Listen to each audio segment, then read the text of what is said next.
A single fire erased the memory of an entire world. The Library of Alexandria was not merely a building filled with scrolls. It was the collective mind of antiquity, and its loss remains the most profound intellectual catastrophe in human history. By the end of this video, you will understand the true scale of what vanished that day and how its absence still shapes our world. We will uncover what forbidden knowledge might have burned and ask whether the great library was destroyed in one night or died a slow death over centuries. What do you believe is the greatest price a civilization can pay? The city of Alexandria itself was a monument to ambition, rising from the Egyptian coast as a grand experiment. Its founder, Ptolemy I, envisioned more than a political capital. He dreamed of creating the intellectual center of the known world. To achieve this, he established the Mausoleum, a temple dedicated to the 9 muses of the arts and sciences. This was not a quiet place of worship, but a vibrant, state-funded research institute, the ancient world's first true university.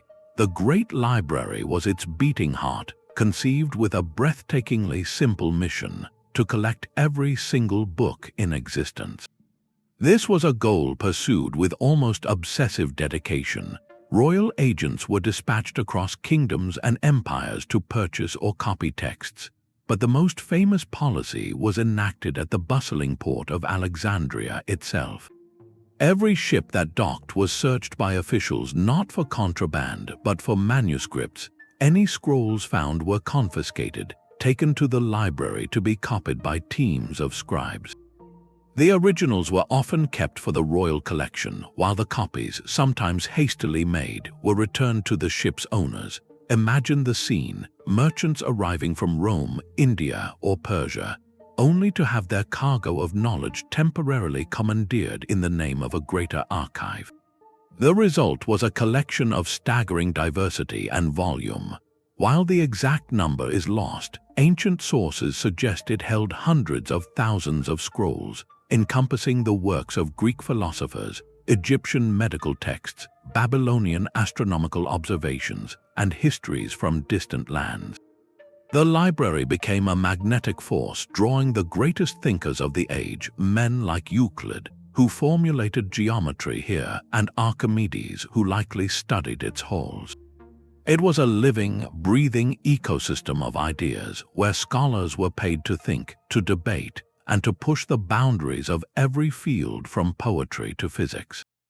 This grand unification of global wisdom under one roof was a promise of limitless understanding, a promise that makes the silence that eventually followed so profoundly deafening. Within this grand institution, every corridor and column served a purpose beyond mere beauty. The library was a city within a city, a living machine for thought. Scholars did not just visit to read, they resided there, their daily lives woven into its very fabric. They debated in sunlit courtyards, shared meals in communal dining halls, and lectured in dedicated theaters, their voices echoing through spaces designed to amplify both sound and idea. This physical layout was a profound statement, a belief that knowledge was not a solitary treasure to be hoarded, but a sacred, collaborative pursuit that required space, community, and structure to flourish. At the heart of this system was order, a revolutionary concept for managing information on such a colossal scale. The head librarian, Callimachus, undertook a task of staggering ambition. He created the Pinakes.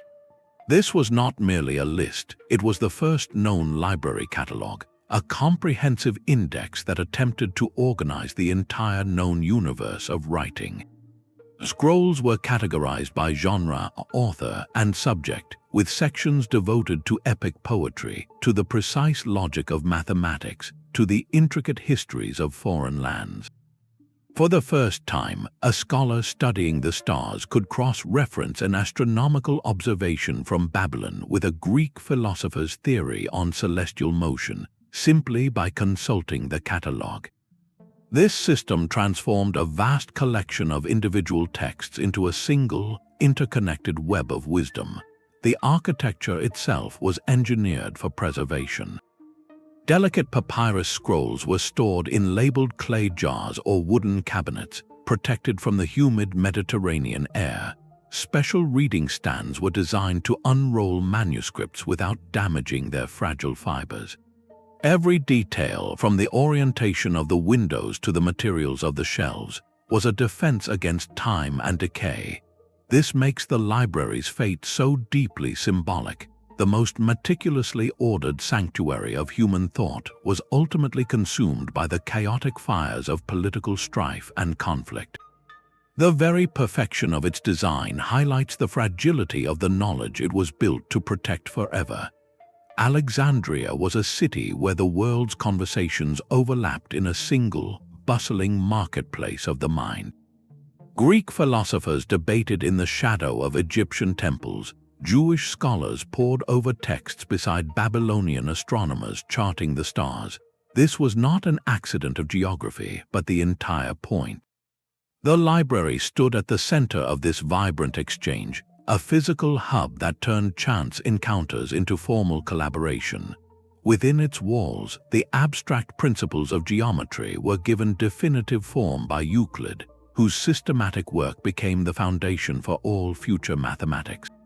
In the same halls, Eratosthenes, using little more than shadows, staffs, and brilliant reasoning, calculated the circumference of our planet with an accuracy that would not be matched for over 1,000 years. This environment did not just host genius, it actively manufactured it through a constant, cross-cultural dialogue. One of the most profound projects to emerge was the translation of the Hebrew Bible into Greek, a work known as the Septuagint. This was more than a linguistic feat. It was an act of intellectual bridge building, making a sacred text accessible to the wider Hellenistic world and forever intertwining different strands of theological and philosophical thought.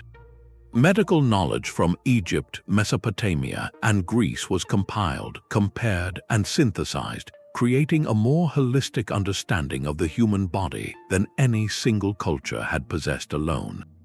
Centuries later, the philosopher and mathematician Hypatia would come to symbolize both the pinnacle and the profound vulnerability of this tradition. As a female scholar teaching publicly in a city increasingly divided by faith and politics, her life and tragic passing marked the end of an era where pure inquiry could exist somewhat apart from worldly conflict. The output of this ecosystem was staggering, pioneering work in engineering that imagined automated devices, in geography that mapped the known world, and in literary criticism that defined how stories are analyzed. This was knowledge as a living, breathing network, a collective brain trust. Its sudden severance did not just burn scrolls, it induced a kind of cultural amnesia, silencing a global conversation mid-sentence. It forces us to ask, what kind of external pressure does it take to shatter a community of thought so powerful, so deeply interconnected? The answer lies not in a single flame, but in a slow accumulation of shadows. Alexandria's golden age of scholarship did not exist in a vacuum, but within the shifting tides of empire. The arrival of Roman rule transformed the city from an independent center of learning into a prized provincial capital, a change that would prove fatal to its intellectual sanctuary. Where the Ptolemies had seen the library as a crown jewel of their legacy, a source of cultural prestige to be nurtured, the Roman administrators often viewed it through a more pragmatic and ultimately colder lens. It was a resource to be managed, an asset to be taxed, and as time went on, a potential bastion of opposition to be watched. The generous state funding that had once allowed scholars to think freely began to dry up, diverted toward imperial projects and the maintenance of a vast military machine. The Mauseon, once a protected garden of the mind, found itself exposed to the harsh economic realities of a world governed from distant Rome. This financial strain mirrored a deeper, more volatile social fracture. Alexandria had always been a mosaic of cultures, but under Roman pressure, the creative tension between Greek, Egyptian, Jewish, and other communities began to curdle into sectarian conflict. The city became a tinderbox where philosophical debate was increasingly drowned out by street clashes between pagans, Christians, and Jews, each group vying for influence in a new order. The library and its scholars, still largely adhering to the old pagan traditions of learning, were no longer seen as neutral custodians of wisdom. To the rising Christian authorities, they represented the intellectual arm of a discredited and idolatrous past. To imperial officials, they were an elite class whose loyalty to the emperor could be questioned. The very knowledge they guarded became politically suspect, a symbol of the old world that new powers sought to redefine or replace. We see this shift in the changing relationship between the emperors and the library. Early rulers like Augustus used its facilities and appreciated its glory, but later figures grew wary. The scholar's pursuit of truth, once celebrated, could now be interpreted as subversion. Independent philosophical schools like the Neoplatonists taught ideas that sometimes challenged the emperor's divine authority, making the entire ecosystem of learning appear destabilizing. The library's vast collections were no longer just scrolls, they were archives of a competing ideology. In this charged atmosphere, the physical structure and its contents transformed from a monument to human achievement into a target. When ideological battles seek to erase the past to build the future, repositories of that past are the first to be threatened. The stage was now set for a catastrophe, not born from a single villain's malice, but from a slow-burning collision of faith, power, and fear. The precise spark, however, would come from a conflict that turned the city's streets into a war zone. The first great rupture came not from a philosophical debate, but from the crackle of flames on water. In the year 48 before the Common Era, the Roman civil war between Julius Caesar and Pompey spilled onto Alexandria's shores. Pursuing his rival, Caesar arrived to find a city simmering with political intrigue and quickly became ensnared in it himself. He took residence in the royal quarter, but the situation turned against him, and he soon found his forces trapped and surrounded. In a desperate military maneuver, Caesar ordered his men to set fire to the fleet of ships in the harbor, aiming to deny their use to the enemy and break the naval blockade. It was a tactical decision, a calculated act of war, but fire is a notoriously poor servant. The historian Plutarch records what happened next. The flames, driven by the wind, did not stop at the water's edge. They leapt onto the docks, consuming the wooden wharves, and then raced toward the great warehouses that lined the port. These were not ordinary storage sheds.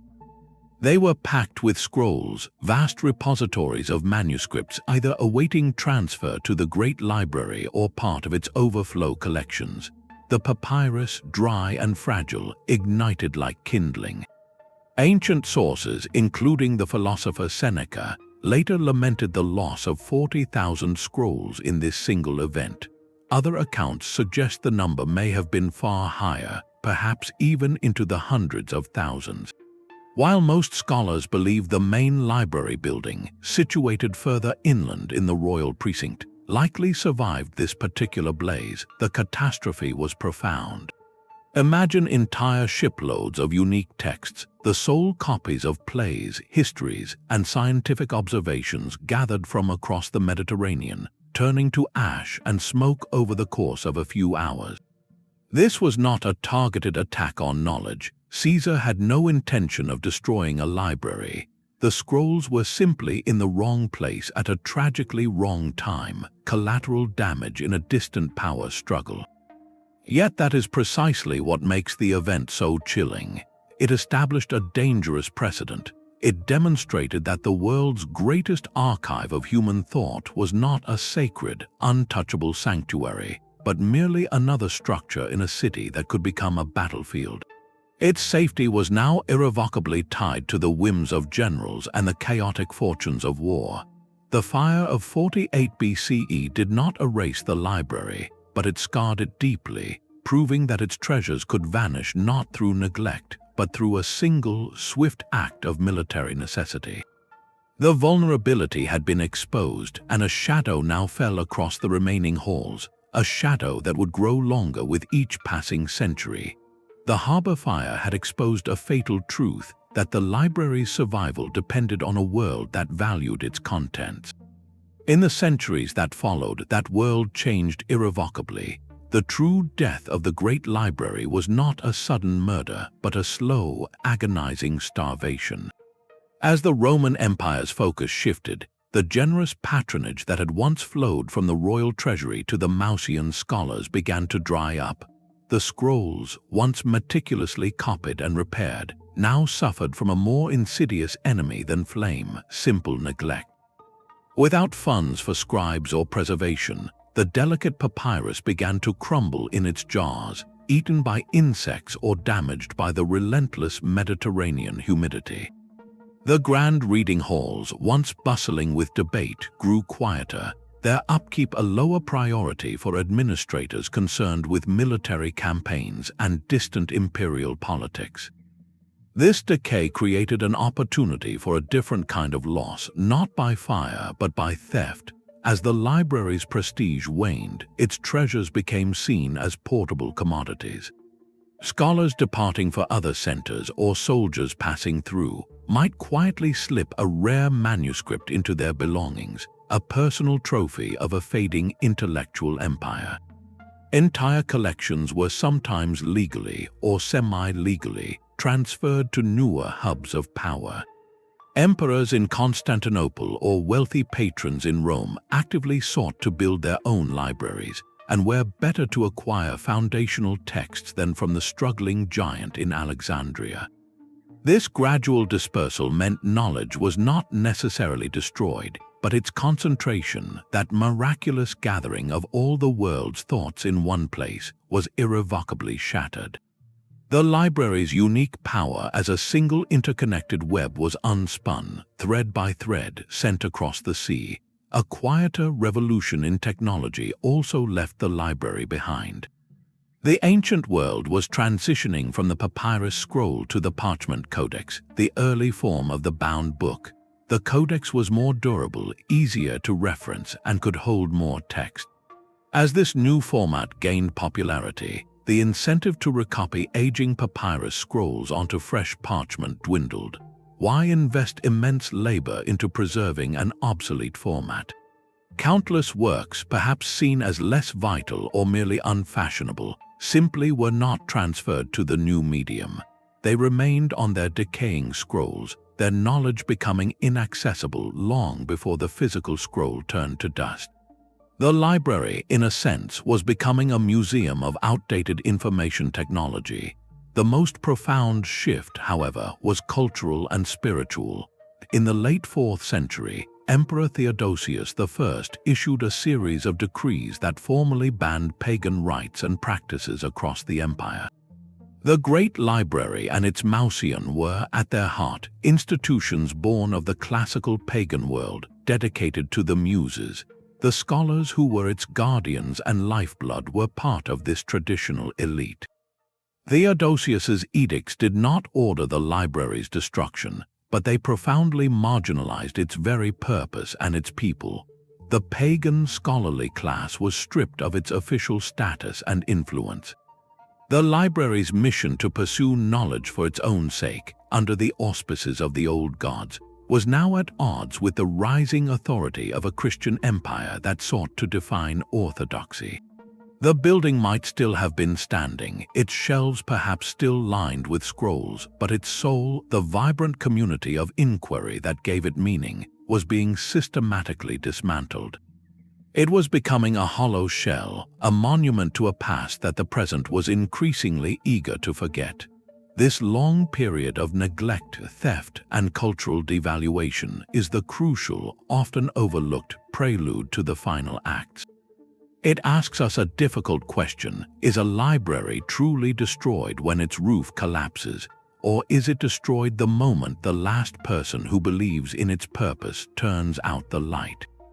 By the time the 5th century dawned, the light in Alexandria was growing very dim indeed, and in that gloom the final shadows began to move.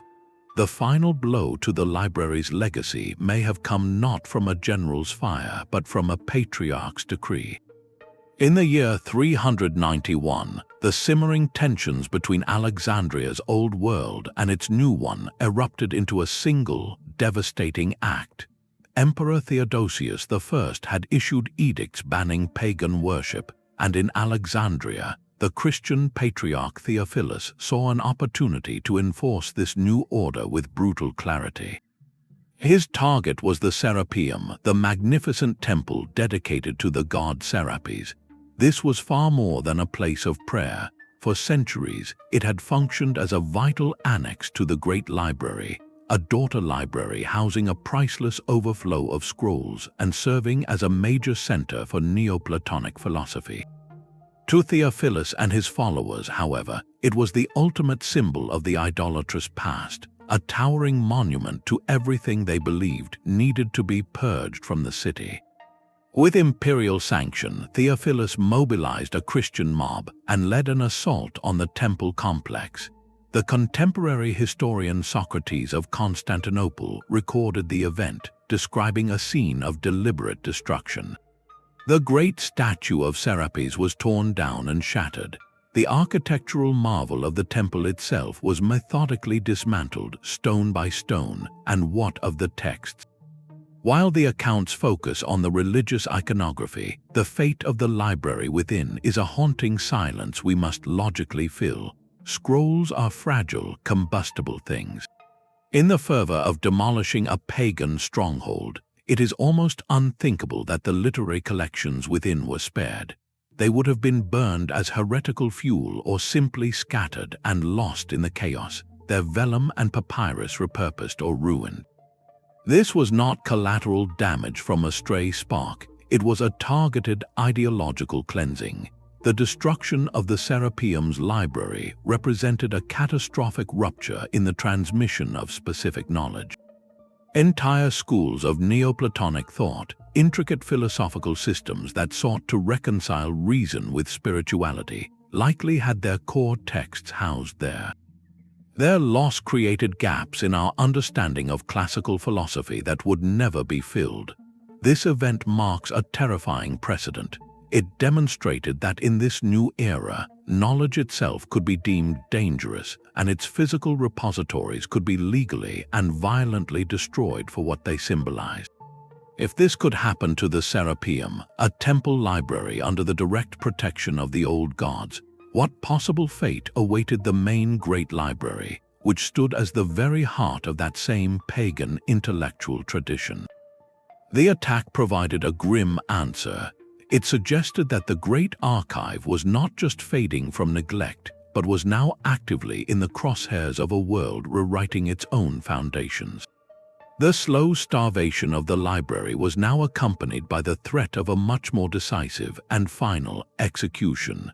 So we arrive at history's most haunting question, the enigma of the final act.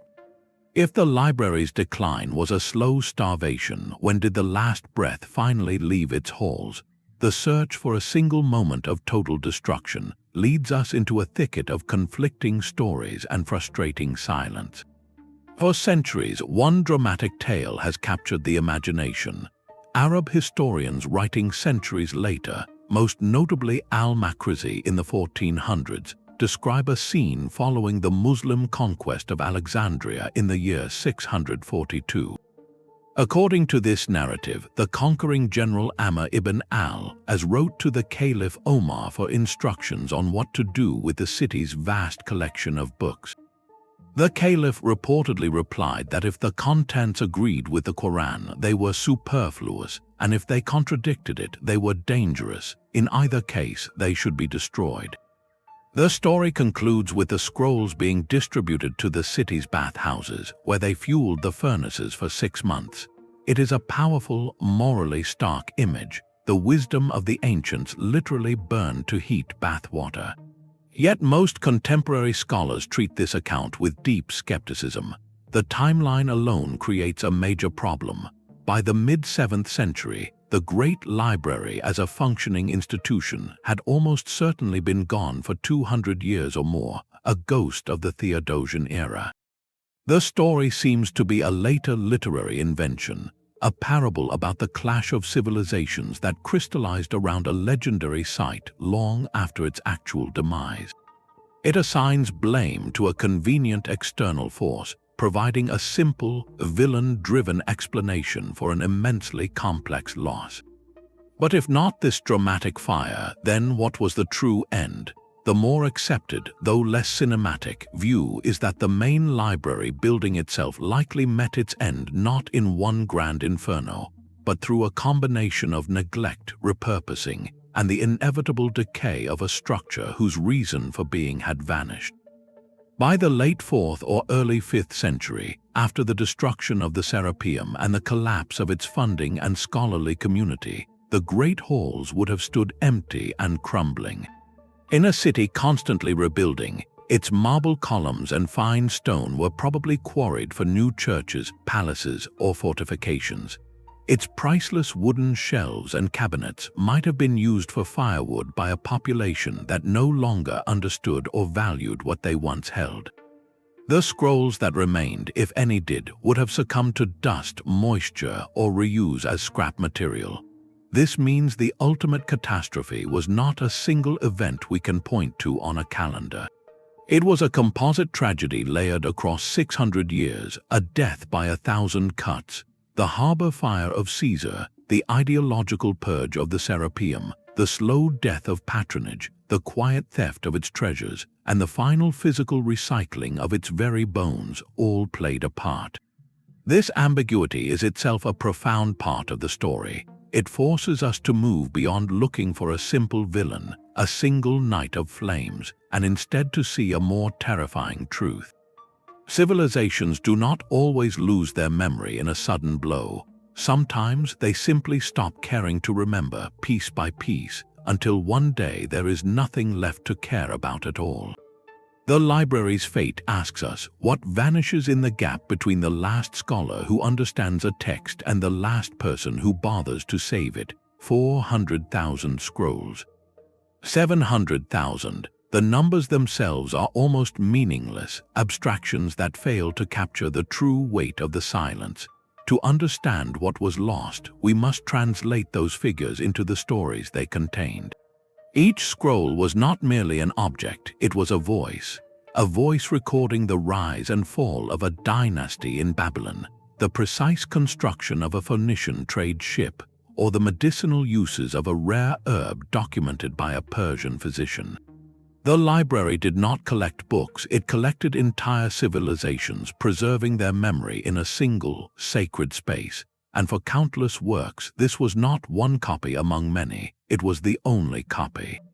When a scroll burned in Alexandria, an entire perspective on the world vanished forever. We are left with a historical record full of gaps, where we know a great historian like Berossus wrote a monumental history of Babylon, but we have only scattered fragments quoted by later authors. We have the titles of lost plays by Aeschylus and Sophocles, but not the plays themselves. The library held complete ethnographic studies of peoples from the misty islands of Britain to the river valleys of India, written by travelers who recorded customs, languages, and beliefs that have since transformed beyond recognition or faded away entirely. These were not dry reports, they were windows into 1,000 different ways of being human. The loss represents a black hole in our collective memory. We piece together antiquity from what survived, often by chance, in other places, but so much simply fell into that void. Consider the Minoan civilization of Crete. We have their magnificent palaces, but their written language, Linear A, remains undeciphered, a locked door. What if the library in Alexandria had held a bilingual dictionary or a scholar's commentary that could have served as a key? The possibility haunts us. The true catastrophe is not just the quantity, but the diversity of thought that was erased. It was a repository of rival ideas, of scientific theories that were later discarded but might have contained forgotten insights, of philosophical arguments that challenged the dominant schools of Athens. This was a global conversation, and we are left listening to only one side of it, a handful of voices that survived the winnowing of time, fire, and indifference. Trying to inventory this loss is like trying to map a shadow. We can measure the outline of the absence, feel its chill, but we cannot see what shaped it. We are left with a question that has no answer. How would our understanding of human history, of science, of ourselves, be different if that shadow had never fallen? The true scale of this silence becomes clear only when we speak the names of the voices we can no longer hear. History is filled with ghost authors, brilliant minds whose work is known to us only as a title, a passing quote, or a footnote in a later text that once sat on a library shelf in Alexandria. Their absence is not a vague historical tragedy. It is a collection of very specific, irreplaceable chapters torn from the book of human thought. Take the three titans of Greek tragedy, Aeschylus, Sophocles, and Euripides. Between them, they wrote an estimated 120 plays, dramas that shaped the very soul of Western storytelling. Today, we possess only 7 complete works from each.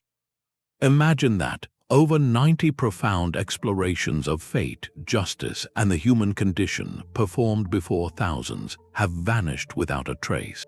We have their names, we know they were masterpieces, but the words themselves are gone.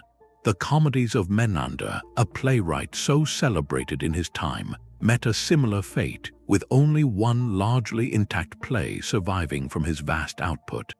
His sharp, insightful portraits of everyday life are whispers we can barely hear.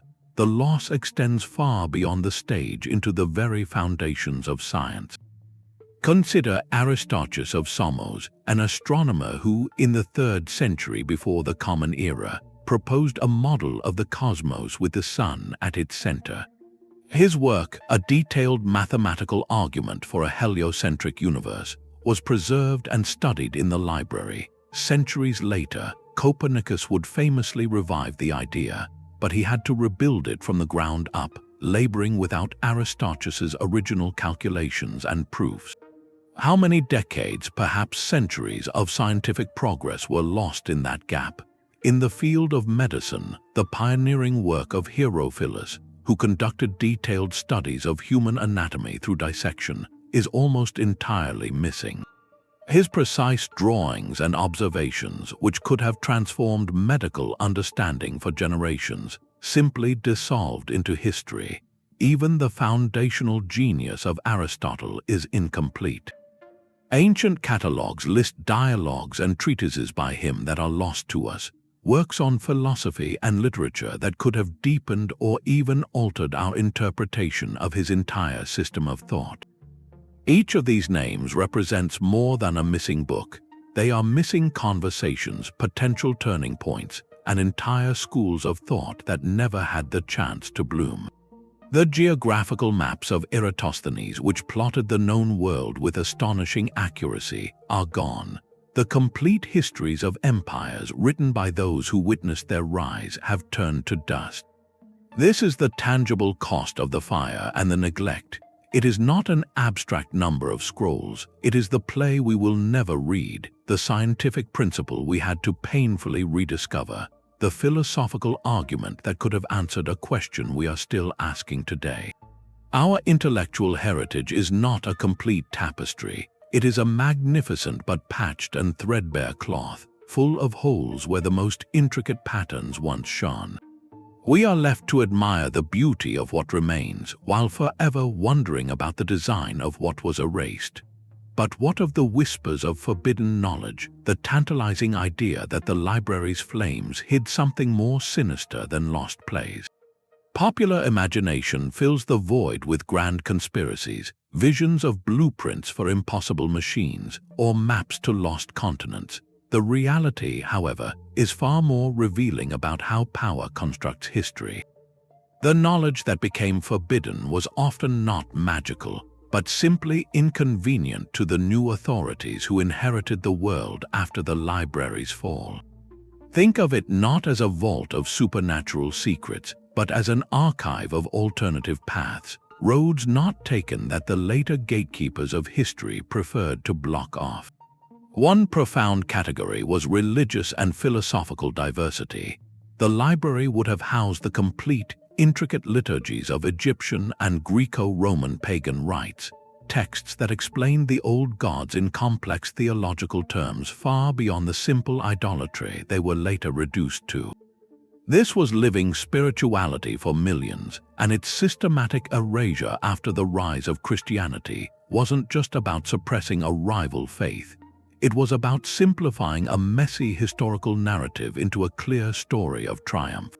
Similarly, the library certainly held early Christian writings that later fell out of favor, gospels and letters from communities with different beliefs about the nature of the divine, texts that would be branded as heretical and hunted down in the centuries to come. To possess them was to preserve evidence of a faith that was once multifaceted and debated, a reality that challenged the unified orthodoxy being built. The danger here was not in the text itself, but in the evidence it provided that there were other ways to believe. Philosophy provided another arena of forbidden thought.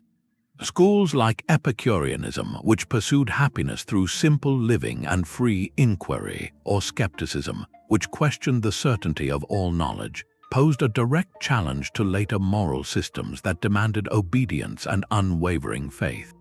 A ruler seeking to consolidate power does not want his subjects reading philosophies that prioritize personal tranquility over public duty, or that teach them to question everything.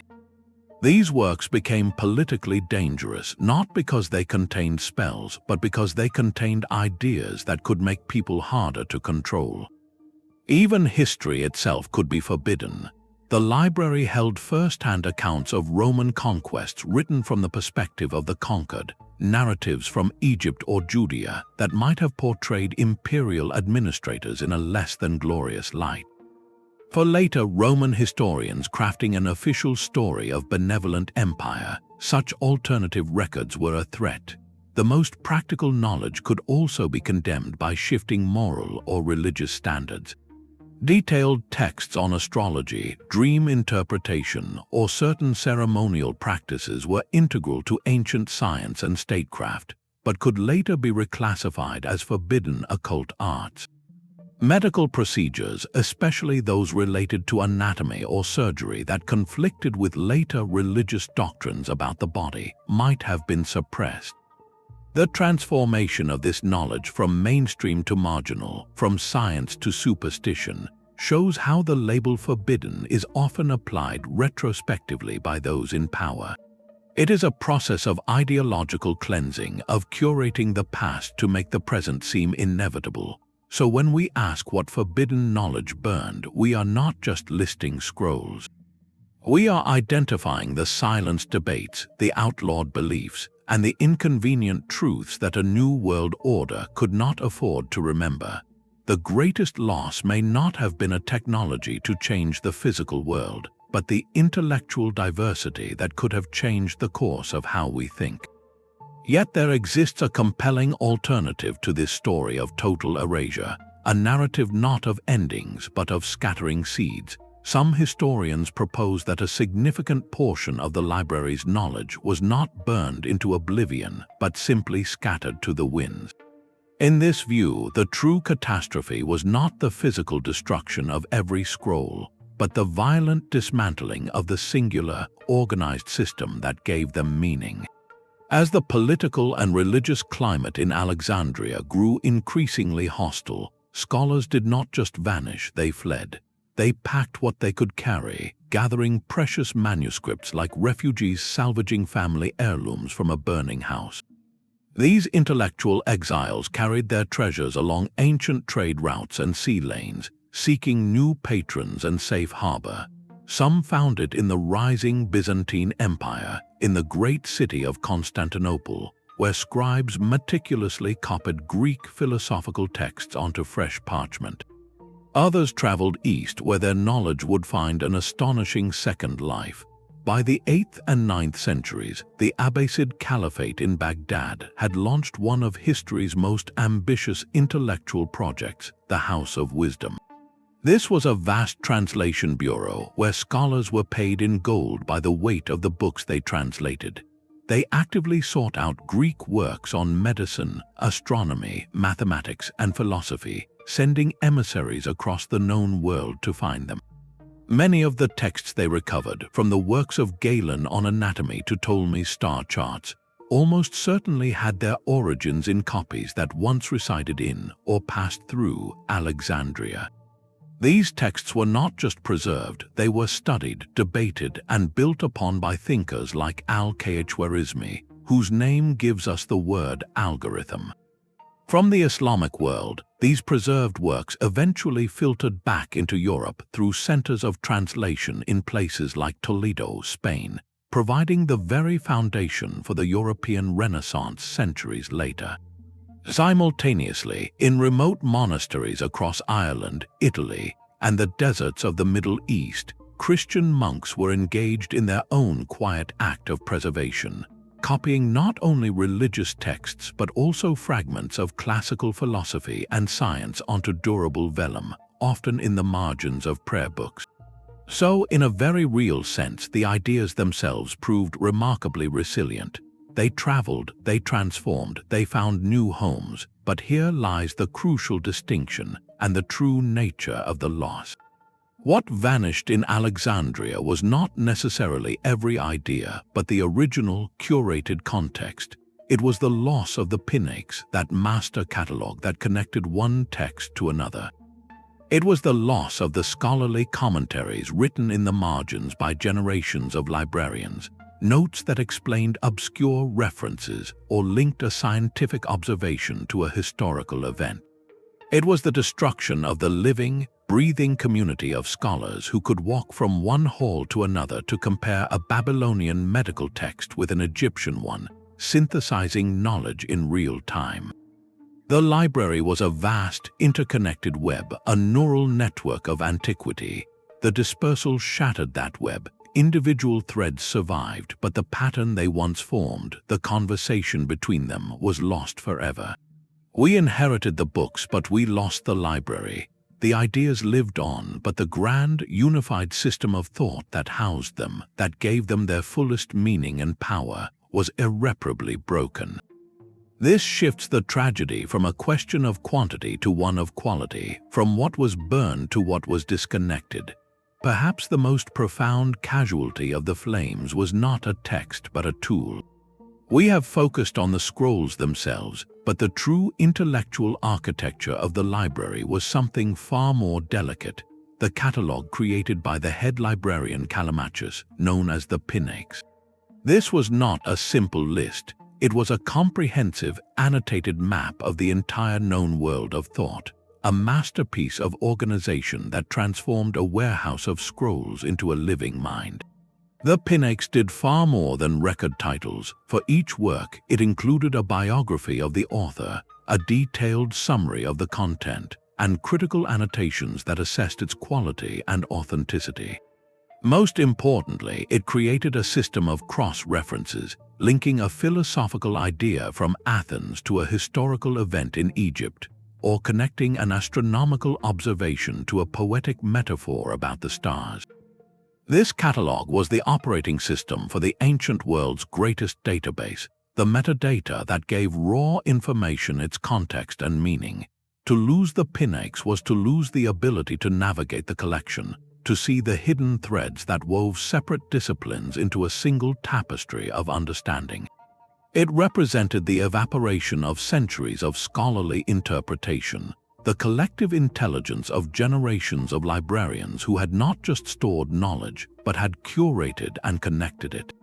Imagine if every annotated edition, every scholarly footnote, and every library card catalogue in the world were instantly erased. The books might still sit on the shelves, but the map to their deeper significance, the guide to their conversations with one another, would be gone. This is the conceptual black hole at the center of the library's loss. The burning of scrolls was a catastrophe of quantity, but the destruction of this framework was a catastrophe of quality. It shattered the synthesized worldview the library was built to create. Without that navigational aid, the scattered seeds of knowledge that survived elsewhere landed in isolation. A medical text might be preserved in Baghdad and a botanical scroll in a Byzantine monastery, but the catalogue entry that had linked the two, showing how the plant was used in that specific remedy, was ash. This loss of connective tissue fundamentally hindered the synthesis of information for centuries. It forced later scholars to start the work of connection all over again, to rediscover relationships that had once been meticulously documented. The fire did not just consume answers, it consumed the very index that showed which questions were most important to ask. The true impact of this fragmentation can be measured in the centuries that followed, a period often called the European Dark Ages. This was not merely a time of political instability, but a profound intellectual winter, and the silencing of Alexandria's global conversation was a direct contributor to that deep chill. By severing the most vital link to the full breadth of classical learning, the loss forced Western Europe into a state of cultural amnesia. Think of it as a societal stroke, where entire categories of memory and skill were suddenly inaccessible. The practical consequences were immense. Technical manuals on advanced engineering, detailing the construction of complex aqueducts or mechanical devices, were gone. Agricultural treatises that explained crop rotation or soil management vanished. Comprehensive medical texts, synthesizing centuries of surgical and pharmaceutical knowledge, were reduced to fragments.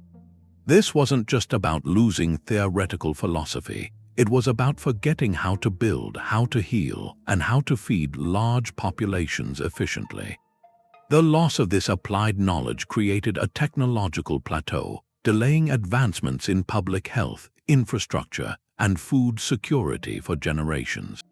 Communities had to reinvent basic solutions to problems that ancient engineers had already mastered. Progress did not just slow, in many regions it actively reversed, as the blueprints for a more complex society turned to ash. This vacuum of verified knowledge had another, subtler effect. It allowed myth and simplified narrative to rush in unchallenged. Without the diverse historical texts the library housed, accounts written from multiple perspectives, the medieval European world, you could be shaped by a single, dominant story. The intricate histories of other cultures, the nuanced records of their achievements and failures, were no longer present to complicate a simpler, often more ideological, view of the world and humanity's place within it. The recentering of intellectual authority was equally transformative. The pluralistic, multicultural exchange of Alexandria, where Egyptian, Greek, Jewish, and Persian ideas sat side by side, was replaced by more doctrinaire centers of power in Rome and later Constantinople. The scope of acceptable inquiry narrowed considerably. Questions were now filtered through the lens of religious orthodoxy and imperial utility. The kind of open-ended, curiosity-driven research that flourished under the Ptolemies became far rarer and more risky. Knowledge was no longer a global tapestry to be examined, but a curated canon to be preserved and interpreted within strict boundaries. The most telling evidence of this amnesia is the long, circular path knowledge was forced to take. Europe did not simply forget these ideas forever. It had to relearn them centuries later through a remarkable detour. The very texts that had been dispersed from Alexandria found a vibrant new home in the Islamic world, where they were translated, studied, and expanded upon in places like Baghdad's House of Wisdom. Works by Aristotle, Galen, and Ptolemy, which had become ghosts in the West, were living, breathing texts in the East. It was only through the slow process of retranslation from Arabic into Latin, beginning in places like Toledo, Spain, in the 11th and 12th centuries, that this knowledge finally filtered back into Europe, providing the crucial spark for the Renaissance. This means that for hundreds of years, a significant portion of the classical heritage was not lost to humanity. but was simply lost to one particular civilization. Europe spent centuries in the shadow of a library it had allowed to crumble, while the seeds from that library grew into forests of scholarship elsewhere. The event stands as a stark, sobering lesson in the fragility of cultural transmission. A single broken link in that chain, whether by fire, neglect, or ideological purge, can alter the trajectory of civilization for 1,000 years. It forces us to look at our own age, where humanity's knowledge is increasingly held in vast digital repositories, and ask a hauntingly familiar question. What are we doing to ensure that our great library, the one we are building right now, does not become the next Alexandria, remembered only for the echo of what it once contained? The story of Alexandria is not an isolated tragedy, but a recurring pattern in the long, fragile history of human memory. Across centuries and continents, other great libraries have faced their own versions of the flame, each loss representing a unique cultural catastrophe. In the ancient city of Nineveh, the royal library of King Ashurbanipal met a violent end when the city was sacked in the 7th century before the Common Era. Yet here, fire played a paradoxical role. The library's collection was written not on fragile papyrus, but on thousands of clay tablets. When the palace burned, the intense heat baked and hardened these tablets, effectively preserving them for millennia under the rubble. Archaeologists would unearth them centuries later, giving us the Epic of Gilgamesh and a vast administrative record of the Assyrian Empire. This was a loss that, through a cruel twist of fate, also became a form of preservation, a time capsule saved by the very disaster that was meant to erase it. A different fate awaited the House of Wisdom in Baghdad. Flourishing during the Islamic Golden Age, it stood as the direct intellectual heir to Alexandria's legacy, a center where scholars from many faiths translated and expanded upon the classical knowledge that had survived. Its end came in the year 1258 during the Mongol siege of the city. Historical accounts describe a river of ink running black through the streets as the invaders threw the library's countless books into the Tigris. The sheer volume of texts was said to have formed a bridge for the Mongol cavalry to cross. Whether literally true or symbolic, the image captures a profound act of cultural erasure, where knowledge was not merely burned but used as a tool for further conquest, its physical substance turned against the civilization that created it. Across the Atlantic, a similar pattern of ideological cleansing unfolded. When Spanish missionaries arrived in the Americas, they encountered the sophisticated written records of the Maya, intricate folding books known as codices, filled with astronomical data, history, and spiritual knowledge. Seeing these as works of the devil, the friars systematically gathered and burned them in public ceremonies. Only a handful of these codices survived, hidden away or sent to Europe as curiosities. This was not collateral damage from a war, but a deliberate policy aimed at severing a people from their own intellectual and spiritual past, making way for a new religious and cultural order. Each of these events in Nineveh, Baghdad, and the Maya homelands reveals a different facet of the same dark truth. Knowledge is destroyed by the chaos of war, by the calculated violence of an invading force, or by the zealous conviction that a rival world you must be erased to save souls. So what makes Alexandria's story distinct within this grim lineage? It was the scale and the singular ambition of its universalist project. The Library of Ashurbanipal was a royal archive, the House of Wisdom a glorious center of translation and study. The Maya codices the sacred texts of a specific civilization. Alexandria aimed for something more, to be nothing less than the complete archive of all human thought, a universal catalogue for the entire known world. Its destruction, therefore, represents the loss of a particular kind of dream, the dream of a unified, interconnected understanding of humanity itself. These parallels show us that the burning of libraries is not a freak accident of history, but a symptom of a persistent tension. On one side stands the complex, often messy work of preserving diverse ideas, and on the other, the forces of conquest, simplification, and dogma that seek to reduce that complexity to a single, manageable story.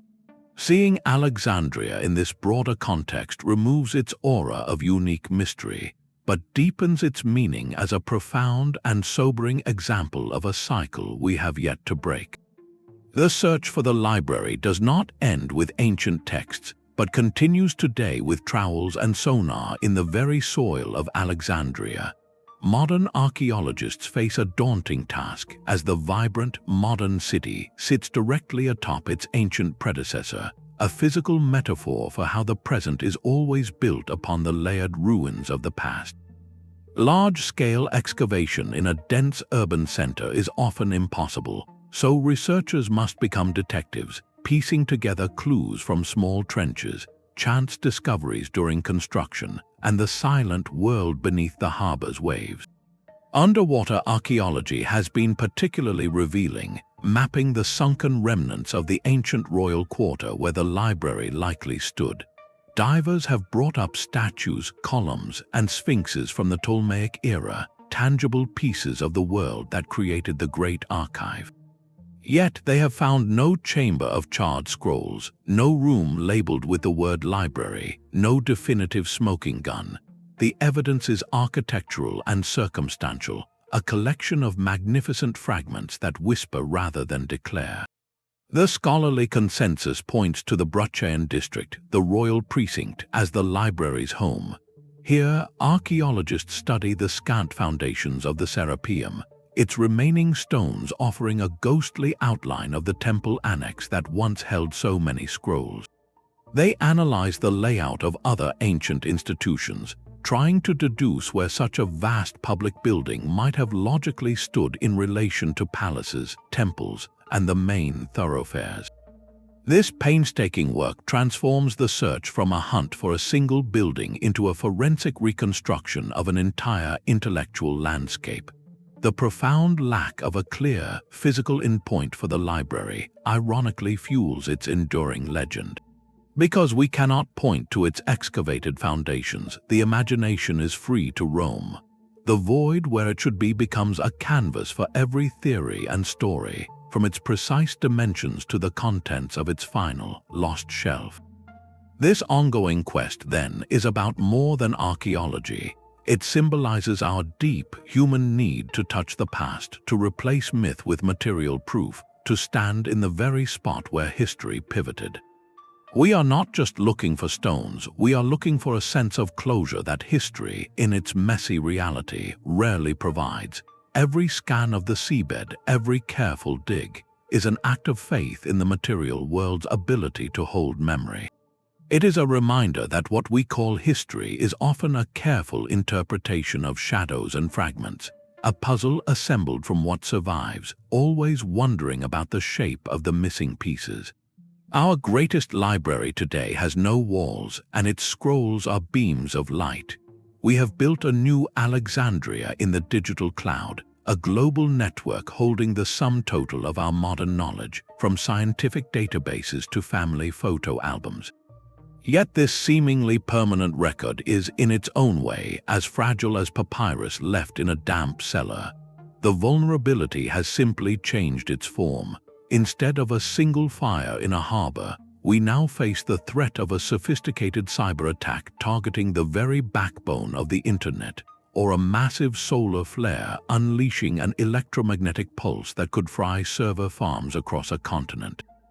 Our knowledge is stored on hard drives and solid-state chips that degrade over time, and in proprietary formats that can become unreadable when a company goes out of business or decides to stop supporting an old system. We are creating a digital dark age for future historians, not through malice, but through neglect and constant, rapid change. A file from just 30 years ago, saved on a now obsolete floppy disk in a forgotten word processor format, might as well be a scroll in a lost language. The parallel grows even more unsettling when we consider the curation of this digital library. In ancient Alexandria, the filtering was done by royal agents and librarians. Today, it is performed by complex algorithms and platform policies that decide what information is promoted, buried, or removed entirely. This process of deplatforming or algorithmic bias is not necessarily a fire, but it can be a kind of silent, systemic erosion, shaping what a global audience sees and remembers, often based on opaque commercial or ideological priorities. It echoes the later years in Alexandria when the scope of acceptable inquiry narrowed under new authorities. So have we learned the lesson. We back up our personal photos, but as a civilization, are we truly backing up our collective mind? The urge to centralize, to put all our knowledge in one convenient, digital basket, runs directly counter to the historical warning. True preservation demands redundancy and diversity, keeping copies in different physical locations, on different types of media, under different custodianships. It requires a conscious, ongoing effort to migrate data forward into new formats before the old ones turn to dust. The story of Alexandria transforms from a historical mystery into an urgent mirror.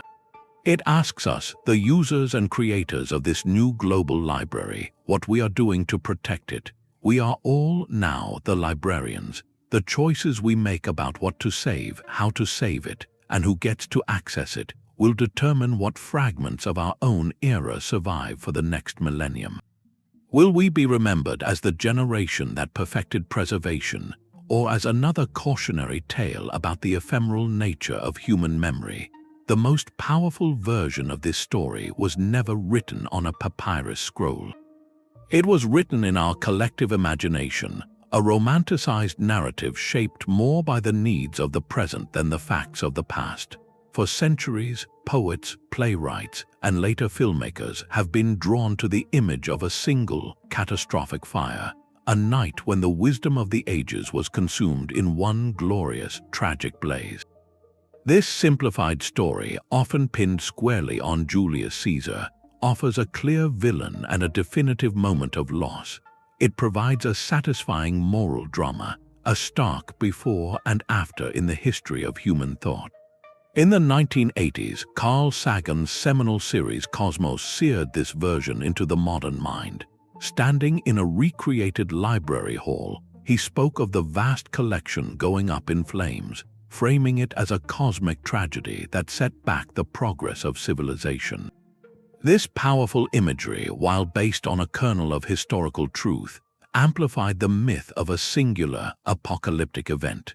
It made the library's end feel like a switch being flipped, plunging the world into a darkness from which it took 1,000 years to recover. This narrative is incredibly compelling because it fits our love for dramatic origin stories and clear-cut calamities. It transforms a messy, 600-year process of decay into a poignant, unforgettable scene. Popular culture has eagerly expanded on this template, weaving tales of lost alchemical secrets, blueprints for fantastical machines, or maps to mythical lands like Atlantis, all supposedly lost in the flames. Adventure films and novels portray the library as a kind of ancient treasure vault, its destruction a heist gone wrong or a deliberate act to hide world-altering power. These stories are not history, but they are not meaningless. They serve a profound psychological purpose. They externalize a deep cultural anxiety about the fragility of our own understanding. The idea of a single fire erasing everything captures a universal fear, the terror that all we have learned, all our art and science, is just one accident away from oblivion. It turns the complex, slow-moving forces of neglect and ideological shift into a monster we can see, a flame we can picture. This romanticized version endures because it speaks to an emotional truth that feels more urgent than a timeline of gradual decline. We feel the shock of the fire more acutely than we feel the quiet tragedy of a scroll crumbling unread in a deserted hall. By recognizing this distinction, we can hold both versions in mind. We can appreciate the potent, cautionary myth for the cultural mirror that it is, a story we tell ourselves about the preciousness and vulnerability of knowledge. Simultaneously, we can respect the more nuanced, historically documented truth of dispersal and slow fading. The legend of the library's burning endures not because it is factually precise, but because it answers a deep human longing. It gives shape to our fear of ignorance and our nostalgia for imagined golden ages when understanding was whole and complete. In doing so, the myth itself becomes a kind of preservation, ensuring that the library, in some form, never truly vanishes from our consciousness. It lives on as a symbol, a warning, and a dream of what was, and perhaps what could be again. The library's absence has echoed most powerfully not in history books but in the creative arts. Long after its last stone was repurposed, Alexandria and its vanished archive have lived on as a profound symbol in poetry, fiction, and painting, a ghost that haunts our cultural imagination. The modern Greek poet Constantine Cavafy, a native of the city, captured this haunting perfectly. In his poem The God Abandons Antony, he does not mention the library directly, but evokes the spirit of a glorious, fading world. He writes of a magnificent procession leaving the city at night, a metaphor for the departure of its classical brilliance. Listeners hear the invisible music, see the lights of that irreplaceable culture receding into darkness, and are left with a profound sense of elegant loss. This is the library's legacy translated into feeling, the emotional truth of an ending. This symbolic weight finds expansive form in Lawrence Durrell's The Alexandria Quartet, a series of novels set in the 1930s and 40s. Durrell's Alexandria is a city of layered memories and competing truths, a living palimpsest where the modern characters move through streets still thick with the ghosts of the past. The physical library is gone, but its essence permeates everything. The novels are obsessed with the relativity of knowledge, with the idea that no single perspective can capture the whole truth, mirroring the library's original mission to collect every perspective.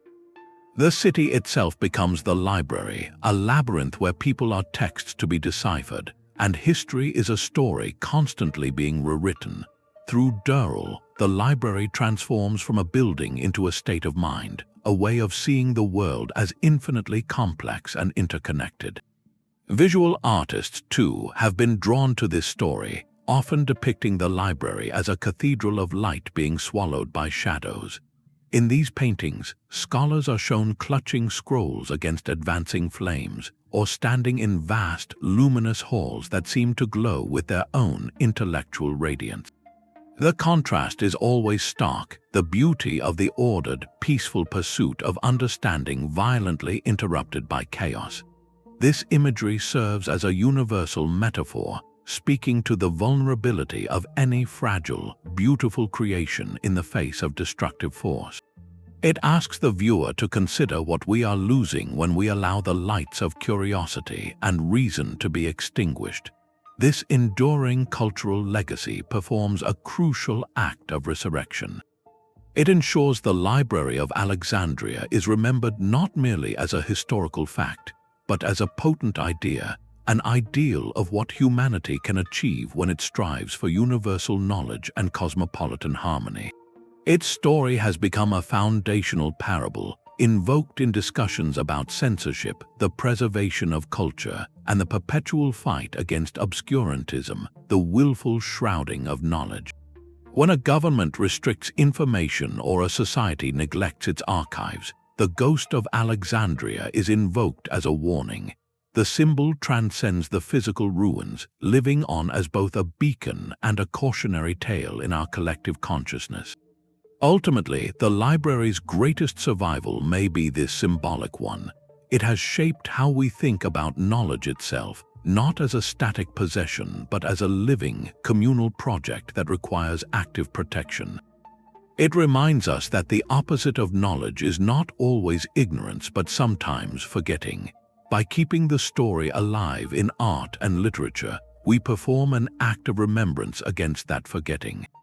We reaffirm a commitment to the light, even as we acknowledge how easily shadows can fall. The library, therefore, never truly burned to ash, it was translated into a story, and stories are the one kind of fire that can never be put out. Perhaps the most persistent and alluring question is also the most speculative. Could fragments of the Great Library have survived not in translation, but in hiding, waiting in silence for 2,000 years? The idea is irresistible, a narrative of secret rescue that counters the finality of the flames. Some historians and enthusiasts propose that as political and religious storms gathered over Alexandria, the library's guardians, those last scholars who understood the pricelessness of their charge, might have undertaken a desperate, clandestine operation.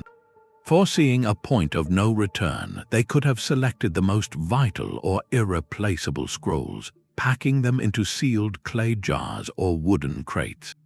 Their hiding places, according to various theories, range from forgotten catacombs beneath the city to natural caves along the Mediterranean coast, or even within the very foundations of structures like the Serapeum, concealed during its reconstruction or in its final days. The goal would not have been to save the library as an institution, but to preserve its seed core, a time capsule buried against the coming winter. While no archaeological evidence has ever confirmed such a major hidden cache in Alexandria, the precedent for long-term survival exists elsewhere in stunning fashion. The discovery of the Dead Sea Scrolls in the mid-20th century stands as powerful proof of concept. Those ancient Hebrew manuscripts, stored in clay jars within desert caves near the Dead Sea, survived for over 2 millennia in the dry, stable climate. They were preserved not by grand design, but by neglect and perfect environmental conditions, forgotten until a shepherd's stray throw revealed their entrance. This discovery electrified the world and fundamentally rewrote our understanding of early biblical texts. It serves as a tangible reminder that the right combination of container, climate, and chance can defy time itself. So, while the odds are long, the physical possibility exists. A sealed, airtight container in a dry, undisturbed underground chamber in Egypt's climate could, in theory, preserve papyrus or even more durable vellum. The question shifts from is it possible to where would one even begin to look? Modern Alexandria is a metropolis built layer upon ancient layer, making systematic, large-scale excavation a monumental challenge. Any such cache, if it exists, would likely be found by accident, during a construction project or a focused archaeological dig in a yet unexplored niche. This enduring possibility, however remote, does more than fuel the dreams of treasure hunters. It speaks to a profound human impulse, the hope that not everything was lost. It is the belief in a second chance, a narrative where foresight and courage manage to salvage a sliver of light from the overwhelming dark. This tantalizing what-if keeps the mystery vitally alive, transforming the library from a concluded tragedy into an ongoing story of potential discovery. It underscores our collective refusal to fully accept the erasure, our enduring desire to reach across the centuries and recover a direct, unmediated voice from antiquity. The hope for a hidden archive is, in the end, a hope for reconciliation with our own fragmented past, a chance to one day hold in our hands a page that a scholar in Alexandria last read by lamplight, and in doing so, to close a circle broken for 2,000 years.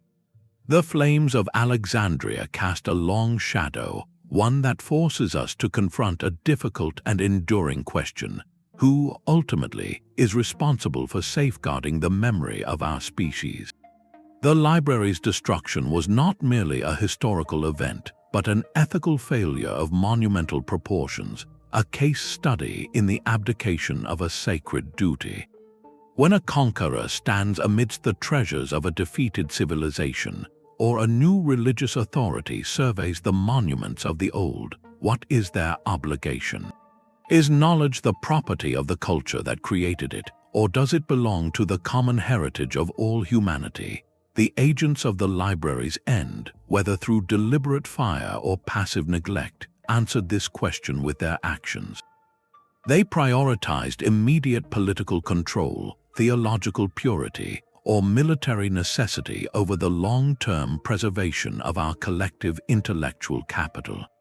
In that moment, a short-term goal was allowed to permanently override a timeless value. This ethical dilemma did not vanish with the ancient world. It echoes powerfully in today's most pressing cultural debates. We see it in the complex discussions surrounding the restitution of artifacts, where museums in one nation hold treasures taken from another during eras of colonial expansion. The core question is the same: who is the rightful steward? We see it in the tragic bombing of museums and ancient sites in modern conflict zones, where cultural heritage is deliberately targeted to erase a people's identity. And we see it in the quiet, ongoing crisis of digital decay, where the vast archives of our own era risk disappearing into obsolescence because no single entity feels the full weight of responsibility for their upkeep. Reflecting on Alexandria challenges us to move beyond blame and toward a principle of universal custodianship.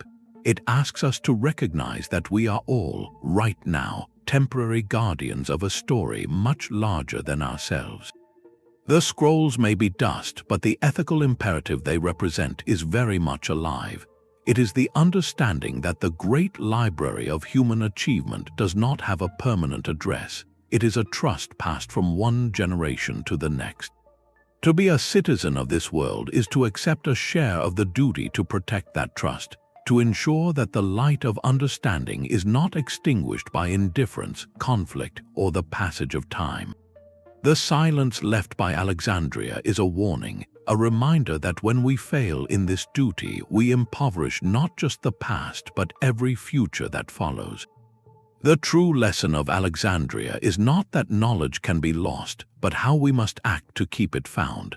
Our digital age faces its own versions of fire and decay, making the library's ancient failure a startlingly modern blueprint for what not to do.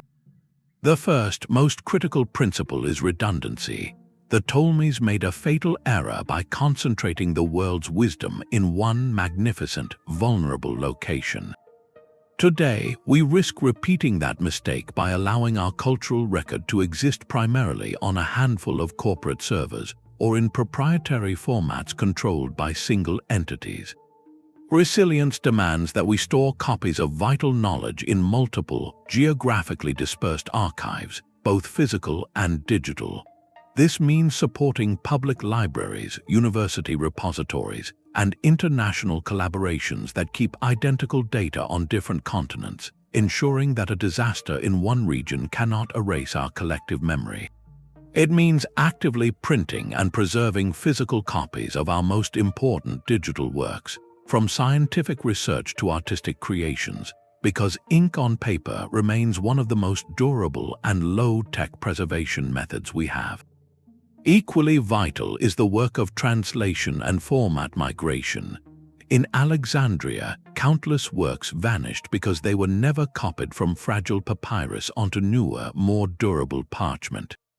We face the same technological obsolescence.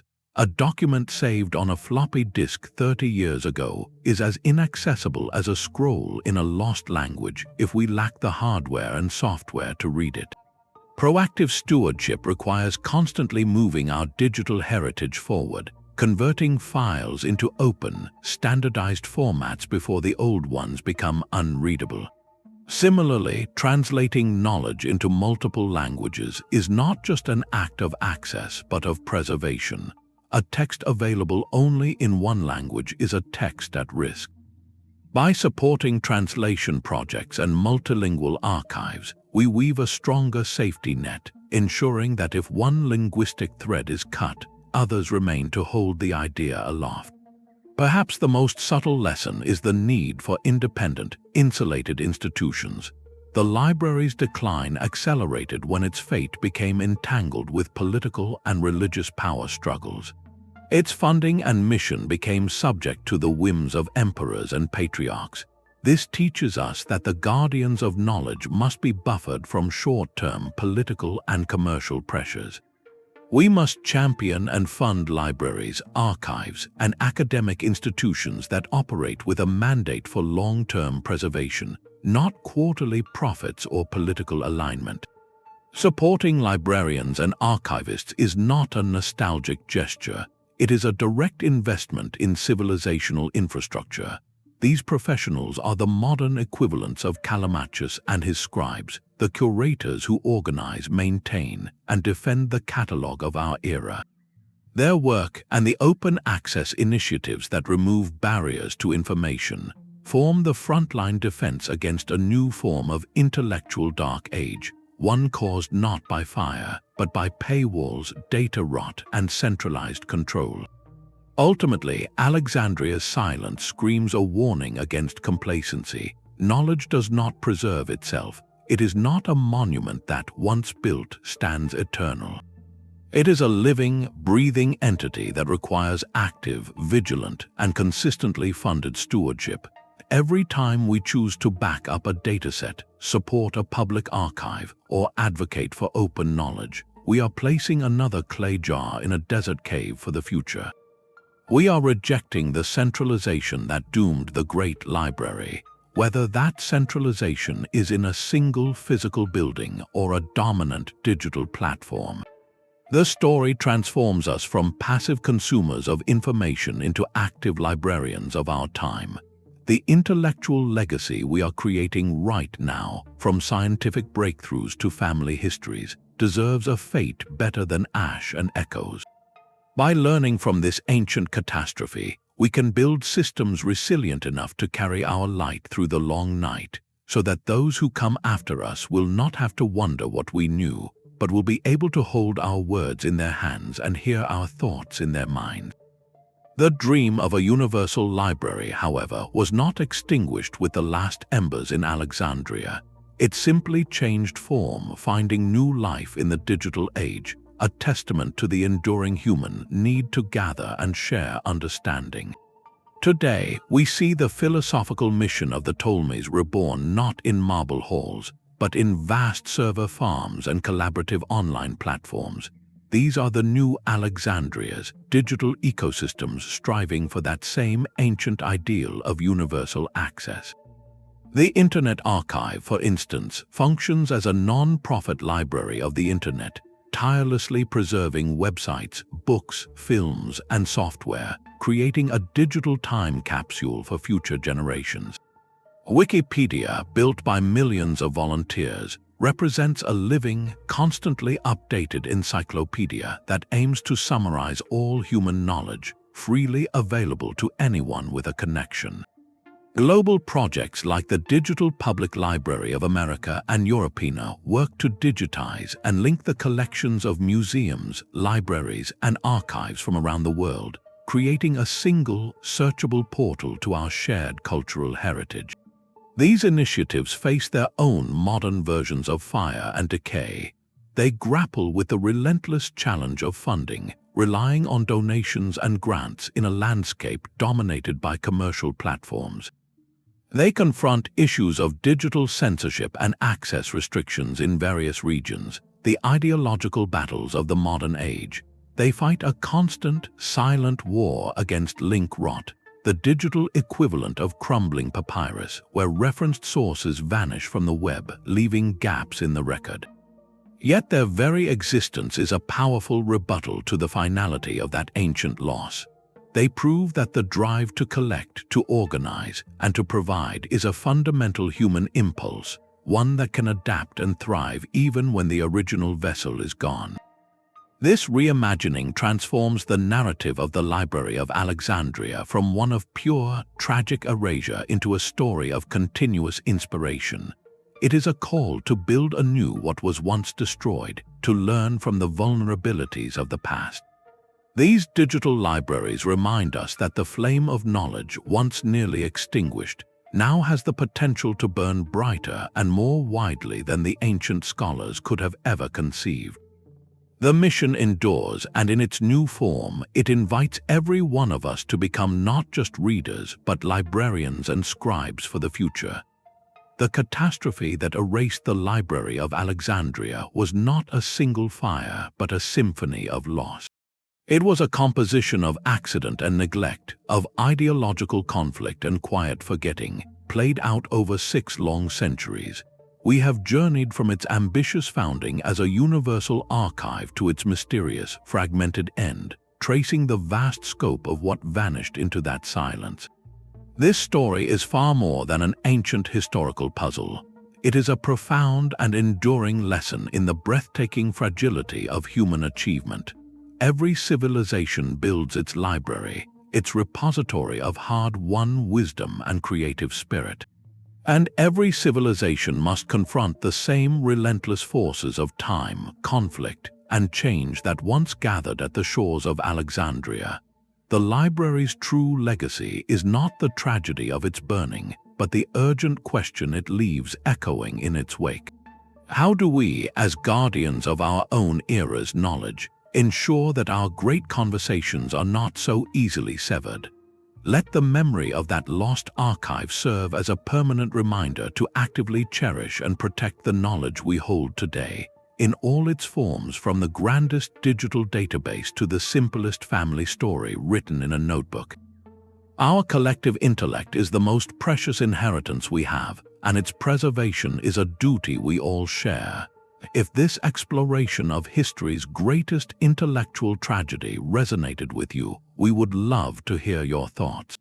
What piece of knowledge from our world today do you fear might one day be lost or forgotten? Share your reflections in the comments below, and subscribe to continue delving into the profound mysteries that shape our understanding of the past and our path forward.